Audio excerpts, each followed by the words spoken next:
সূরাতুস শুরা, আয়াত নাম্বার হলো 23। আয়াত নাম্বার কত? 23। আরো জোরে, আয়াত নাম্বার কত? 23। আমি আপনাদের সামনে আয়াতে কারিমা তেলাওয়াত করছি, আবারও পড়তেছি।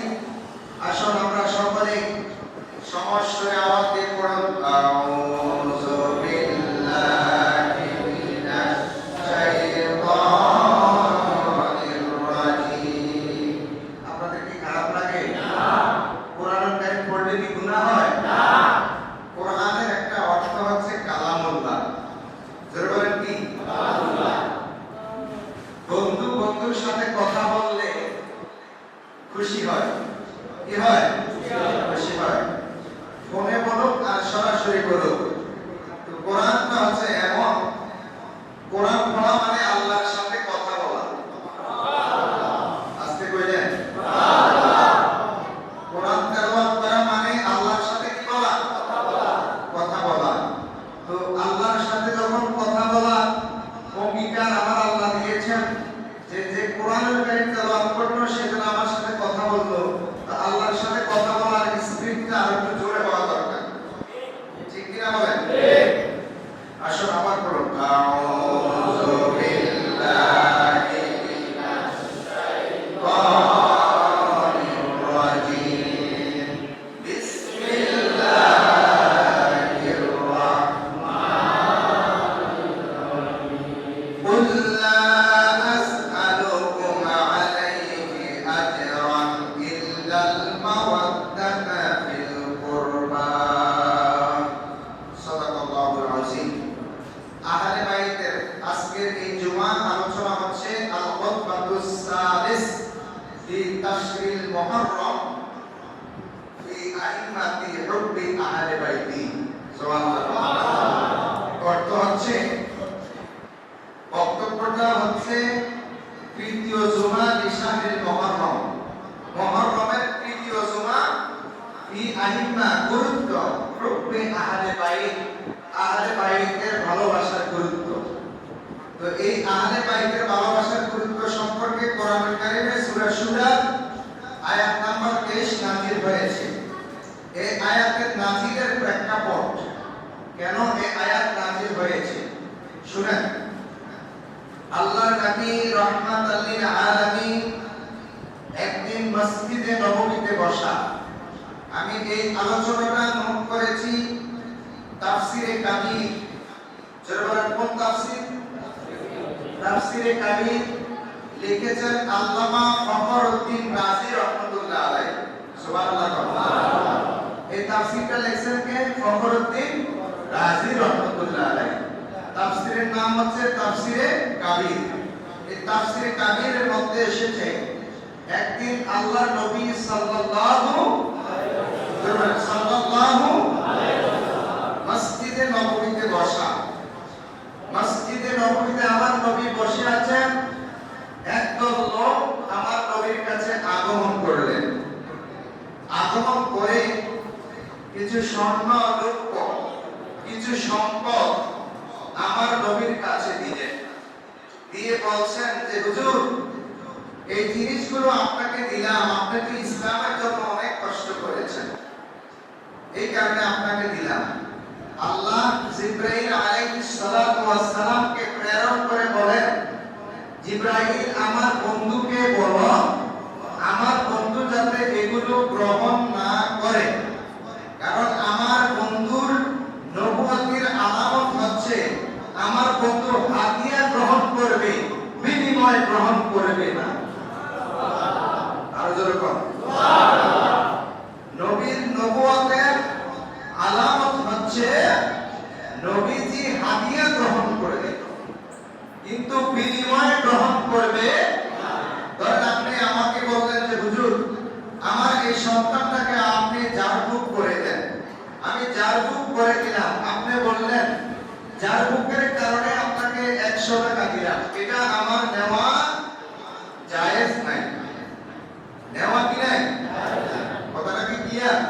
কারণ আমি নামাজে দাঁড়াইলাম, আপনাদের ইমাম হলাম, আপনি বললেন যে এই নামাজের বিনিময়ে আপনাকে টাকা দিলাম। কোরআন তেলাওয়াত করলাম, কোরআন তেলাওয়াতের বিনিময়ে আপনি আমাকে এই টাকা দিলেন, বলেন তো কিয়ামত পর্যন্ত কোরআনুল কারীমের তেলাওয়াতের আপনি কি সেই সমপরিমাণ মূল্য দিতে পারবেন? না। মূল্য দিতে পারবেন? না। আপনি একটু কথা বলেন, না দিতে পারবেন? না। ইম্পসিবল, কোনোদিনও সম্ভব নয়। কিন্তু একটা হাদিয়া আপনি দিতে পারেন। হাদিয়া দেওয়া কি সুন্নাহ? জোরে হাদিয়া দেওয়া কি সুন্নাহ? আর জোরে হাদিয়া দেওয়া কি সুন্নাহ? কিন্তু বিনিময়ে দেওয়া যাবে না। কথাটা ক্লিয়ার? নবীজির কাছে একদল আসলেন, ইয়া রাসূলুল্লাহ, আপনার জন্য বিনিময় নিয়ে আসলাম স্বর্ণ রূপা, এই সম্পদগুলো নিয়ে আসলাম।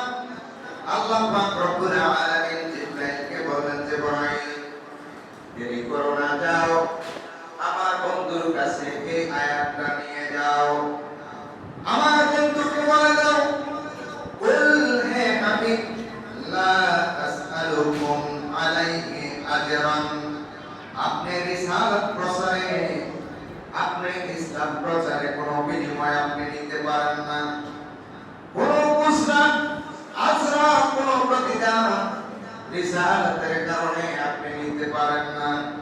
আপনি তাদেরকে বলে দেন, আমি তোমাদের কাছ থেকে কোনো প্রতিদান নিতে চাই না, তবে একটা জিনিস আমি তোমাদের কাছে চাই, ইল্লাল মাওয়াদ্দাতা ফিল কুরবা, আমি আমার আহলে বাইত, আমার আত্মীয় স্বজনের ভালোবাসা তোমাদের কাছে চাই। সুবহানাল্লাহ। এটা নিতে পারি যে আমি রাসূল যখন দুনিয়ায় থাকবো না, আমার পরে আমার আহালকে তোমরা ভালোবাসবে, আমার আওলাদকে তোমরা ভালোবাসবে, এটা আমি রাসূল তোমাদের কাছে চাই। জোরে বলুন সুবহানাল্লাহ। আরে বাবা, কোরআনুল কারীমের একটা আয়াতকে কেউ যদি অস্বীকার করে, তার ঈমান কি থাকবে? না। যে সূরা শুরা 23 নম্বরে এই আয়াত আছে কিনা আপনারা দেখেন, তাহলে আহলে বাইতের ভালোবাসার দরকার আছে কি না? আছে। আর জোরে আছে কি না? আছে। সম্মানিত হাজিরিন, আমার নবী আহলে বাইতের ব্যাপারে কত সুন্দর করে বলছেন, শুনেন। ওয়া আবি বকর ক্বালা রাআইতু রাসূলুল্লাহ সাল্লাল্লাহু আলাইহি ওয়াসাল্লাম আলাল মিনবারি ওয়াল হাসান বিআলি ইলা জুনবিহি ওয়া হুয়া ইউকবিলু আলান নাসি মাররাতান ওয়া আলাইহি ওয়াকরা ইয়াকুলু ইন্না ইবনি হাযা সাইয়্যিদুন ওয়া লা'আল্লাল্লাহা আন ইউসলিহা বিহি বাইনা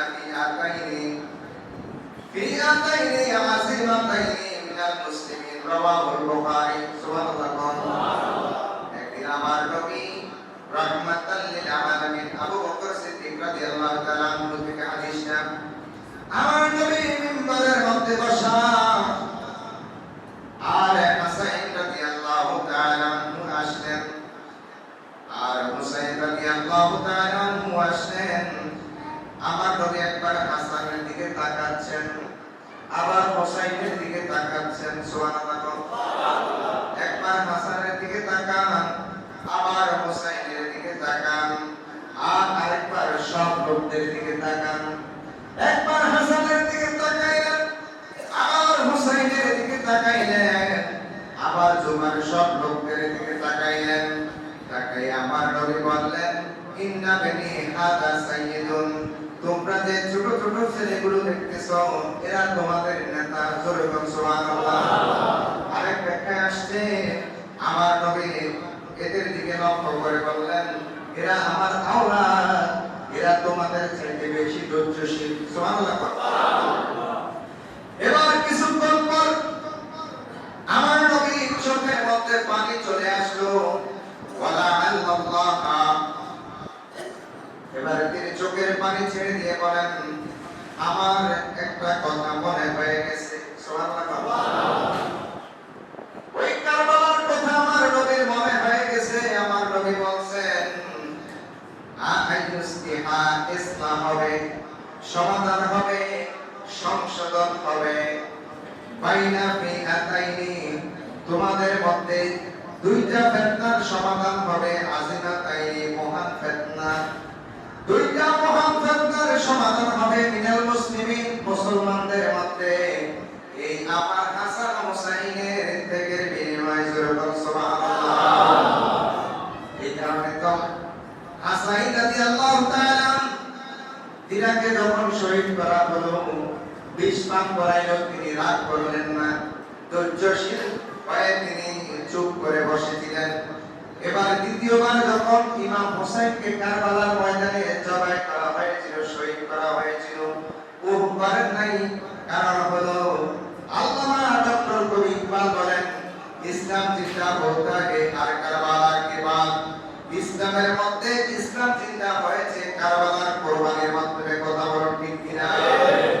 আজকে দেখেন আমরা এজিদি মুসলমান আর হোসাইনি মুসলমান চিনতে আমাদের কোনো কি নাই, কষ্ট হয় না।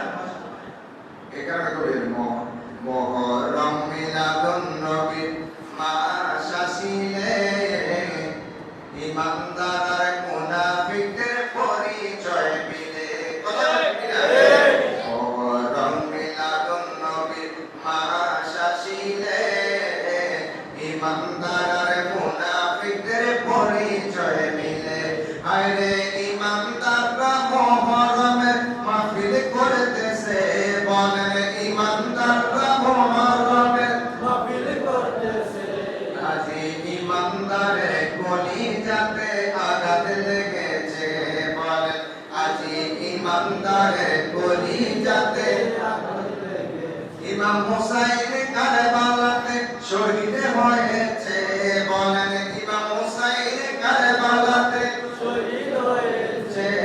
আজি ইমানদারের কলিজাতে আঘাত লেগেছে, আজি ইমানদারের কলিজাতে। আল্লাহু আকবার বলেন। উসামা ইবনে যায়েদ থেকে একটা হাদিস, আহলে বাইতকে আল্লাহর নবী কেমন ভালোবাসতেন। আল্লাহু আকবার বলেন। শুধু কি আমার নবী ভালোবাসতেন তাই না, আমার আল্লাহও ভালোবাসতেন। সুবহানাল্লাহ। হাদিসে আসছে একদিন আমার নবী নামাজের সিজদা দিয়েছেন। আল্লাহু আকবার বলেন। কি বলেছেন? আল্লাহু আকবার। আল্লাহু আকবার। আল্লাহু আকবার। সিজদা দিয়েছেন। ইমাম হাসান হোসাইন আস্তে আস্তে আস্তে আস্তে আয়েশা নবীজির গাড়ির উপরে বসে গেছে।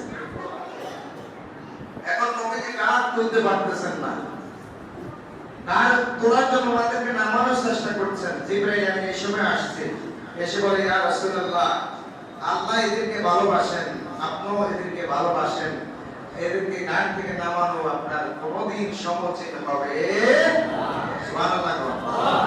এই কারণে ছোট ছোট ছেলেরা মেয়েরা যখন মসজিদে আসবে তারা যাতে দুষ্টামি না করে সেদিকে খেয়াল রাখবেন। কিন্তু কিছু কিছু মানুষ আছে ধমক দেয়, একটু মসজিদে এসকা এর আমেরিকা আনা যাবে না, এসে না, এদেরকে আইনা সামনের কাতারে বসাইবেন। আপনি যদি নামাজে আসতে দেরি হয়, ছোট বাচ্চা যদি আগে আসে, এদেরকে সামনে বসাইবেন। আপনি শেষে আসেন, তাই বলে কি এদেরকে পিছনে দেওয়া লাগবে?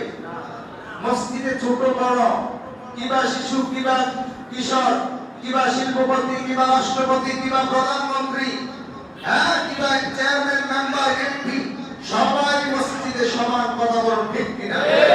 কারণ সবাই হলো মুসল্লি। সবাই কি মুসল্লি? বাবা রাগ করেননি না। সৌদি আরব থেকে শুরু করে আরব আমিরাতগুলোতে ছোট ছোট বাচ্চাদেরকে আগে নিয়ে মসজিদে বসায়, আর আমাদের দেশের বাচ্চাদেরকে সব একসাথে নিয়ে পিছনে রায়। ইমাম সাহেব যখন কয় আল্লাহু আকবার, পিছনে এরা মারামারি শুরু করে। চলছে দ্বিতীয় বিশ্বযুদ্ধ। কি কন? যতক্ষণ পারে আমার ইমাম সাহেব যখন কয় আসসালামু আলাইকুম ওয়া রাহমাতুল্লাহি, এরা সব খ্রিস্টান। সুন্দর করে এমন ভাবে বসবো আমরা আল্লাহু পাইবেন না যে এরা দুষ্টামি করছে। এই কারণে না ভুল করেছি। এই শয়তানি তো এদের দুষ্টামি করার সুযোগ আমরা দেই। সবাই মিলে পিছনে যখন পালাই, এখন 10-12টা একসাথে হইয়া কি করবো, এই শুরু করে দিব। ফাঁকে ফাঁকে দাঁড় করাবেন, এটা নবীর সুন্নাত। যেরকম মারহাবা, আরো যেরকম মারহাবা। সম্মানিত হাজিরিন, একটা হাদিস আমার এখানে কোট করা আছে যে আল্লাহ নবী সাল্লাল্লাহু আলাইহি সাল্লাম একটা চাদর গায়ে দিয়ে বের হলেন। তো চাদর গায়ে দিয়ে বের হলেন, কিন্তু চাদর সাধারণ চাদর গায়ে দিলে তো একদম পিঠপাট দেখা যায়। সুবহানাল্লাহ। তিরমিজি শরীফের শামাইলে তিরমিজিতে আসছে আমার নবীর চেহারা এবং শরীরের গঠন, না আমার নবী অনেক লম্বা ছিলেন, না আমার নবী অনেক খাটো ছিলেন, না আমার নবী অনেক মোটা ছিলেন, না আমার নবী অনেক চিকন ছিলেন। মানে যেমন পারফেক্ট হওয়া দরকার আমার আল্লাহ আমার নবীকে তেমন পারফেক্ট করে দুনিয়ায় প্রেরণ করেছেন। দরকার এখন একদিন উসামা ইবনে যায়েদ থেকে হাদিসটা, একদিন আমার নবী সাল্লাল্লাহু আলাইহি সাল্লাম বের হলেন। তরাতুন নবী সাল্লাল্লাহু আলাইহি ওয়াসাল্লাম যাতাল লাইলাতি ফি বাদিল হাজাতি ফাখরাজান নবী সাল্লাল্লাহু হুয়া মুস্তামিলুন আলা শাইইন লা আদরি মা হুয়া। হ্যাঁ, তিনি যখন বের হলেন ভিতরে একটু মোটা মোটা দেখা যায়, চাদরের ভিতরটা কি দেখা যায়, একটু মোটা মোটা দেখা যায়। তো সাহাবায়ে কেরাম বললেন যে আমরা রাসূলুল্লাহ সাল্লাল্লাহু আলাইহি ওয়াসাল্লামের চাদরের ভিতরে কি আমরা বুঝতে পারতেছি না, লা আদরি আমরা জানতে পারতেছি না, মা হুয়া এটার ভিতরে কি। ওনারা চিন্তা করতেছেন যে কি হইতে পারে। ফালাম্মা ফারাকতু মিন হাজাতি কুলতু মা হাযাল্লাযী আনতা মুস্তামিলুন আলাইহি ফাকাশাফু ফাইজাল হাসান ওয়া হুসাইন আলা ওয়ারাকাইহি। সুবহানাল্লাহ, আরো জোরে বলুন সুবহানাল্লাহ। এখন নবীজি এখানে বলা হয়েছে আমার নবী বসে আছেন, বের হয়ে মসজিদে এসে নবীজি কি করতেছেন, বসে আছেন, কিন্তু নবীকে একটু মোটা মোটা দেখা যায়। এখন সাহাবায়ে বলতেছে আমরা জানি না কি, তবে ফালাম্মা ফারাকতু অতঃপর আমরা প্রয়োজন সারলাম, সেরে এবার আমার নবীকে বললাম কুলতা মা হাযাল্লাযী ইয়া রাসূলুল্লাহ, এই আপনার এই আবরণের ভিতরে কি। সুবহানাল্লাহ, জিজ্ঞেস করলাম কুলতা তাহলে মা হাযাল্লাযী এটার ভিতরে কি, আপনাকে যে মোটা মোটা দেখা যায় এটার ভিতরে কি। তখন সাহাবায়ে কেরাম লক্ষ্য করে দেখলেন যে আমার নবী তখন চাদরটা সরাইলেন, দেখতেছেন দুই পুরুর উপরে এক পাশে হাসান আর এক পাশে হুসাইন বসে আছে। এক পাশে হাসান আর এক পাশে কে, হুসাইন রাদিয়াল্লাহু তাআলা আনহুমা, ওনারা বসে আছেন। আমার নবী ওনাদেরকে এত মহব্বত করতেন।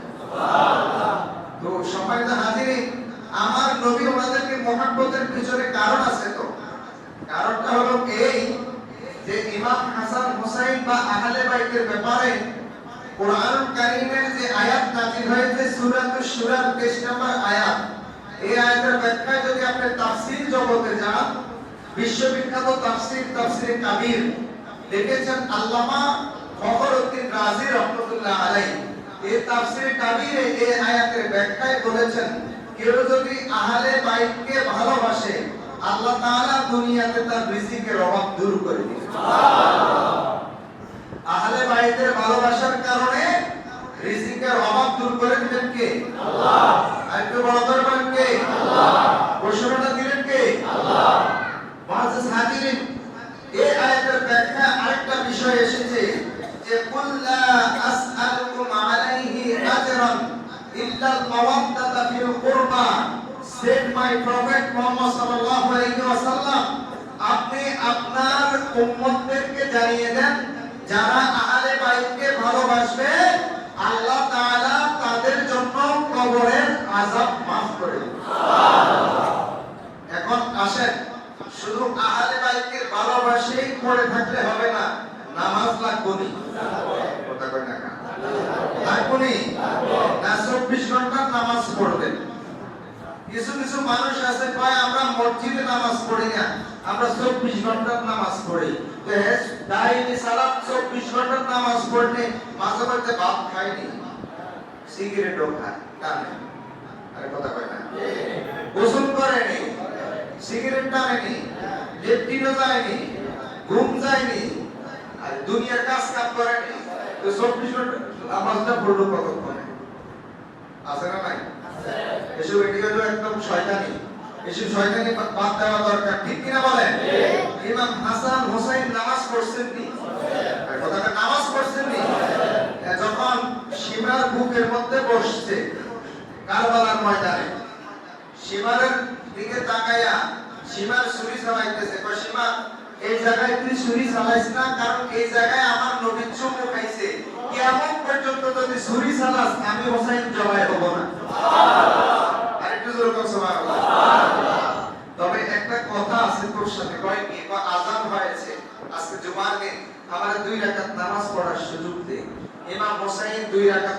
আদায় করলেন।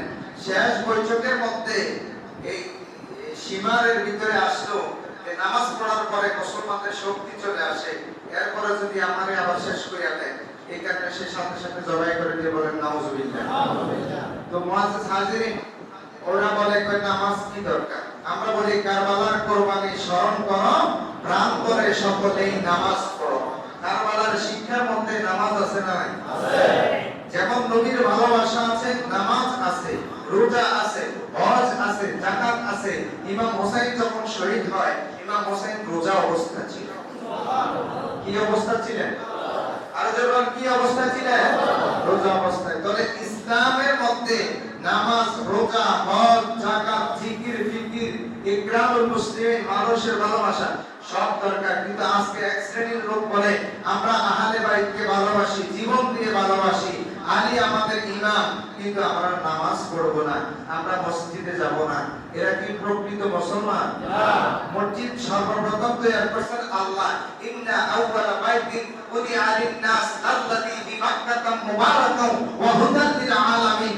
আল্লাহ মসজিদ সর্বপ্রথম তৈরি করেছেন মক্কা মানে মক্কা শহরে আমাদের সমস্ত মুসলমানের জন্য। এখন আপনি যদি মসজিদ না মানেন, আপনি কি ইমানদার? না।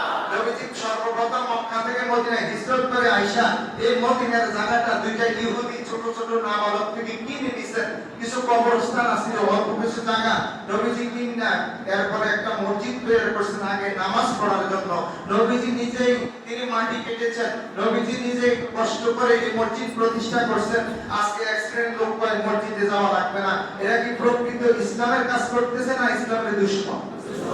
আলোচনা কি আহলে বাইতের ভালোবাসার নাম দিয়ে উপরে তুমি বগুড়ার দই লাগাইছো, পোস্টারের মধ্যে বগুড়ার দই, ভিতরের মধ্যে তুমি নিজে হাতে বানাইছো, এটার মধ্যে টিকা লাগে, এটাকে অরিজিনাল বগুড়ার দই হইছে।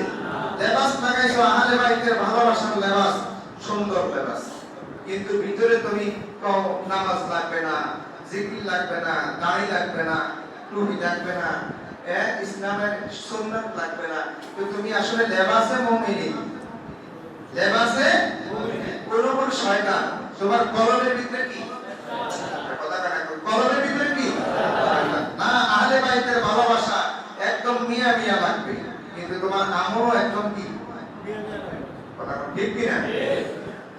আবার আরেকটা হাদিসের মধ্যে এসেছে একুল্লা আসআলুকুম আলাইহি আজরান ইল্লাল মাওয়াদ্দাতা ফিল কুরবার ব্যাখ্যায় হাদিস শরীফের মধ্যে এসেছে কেউ যদি আহলে বাইতকে ভালোবাসে, আহলে বাইতকে মহব্বত করে, আহলে বাইতের জন্য চোখের পানি ছাড়ে, কাল কিয়ামতের ময়দানে সে আহলে বাইতের সাথে জান্নাতে গমন করবে। সুবহানাল্লাহ। আর তাদের নেতা থাকবে আল হাসানু ওয়াল হুসাইনু সাইয়্যিদা শাবাবি আহলিল জান্নাহ।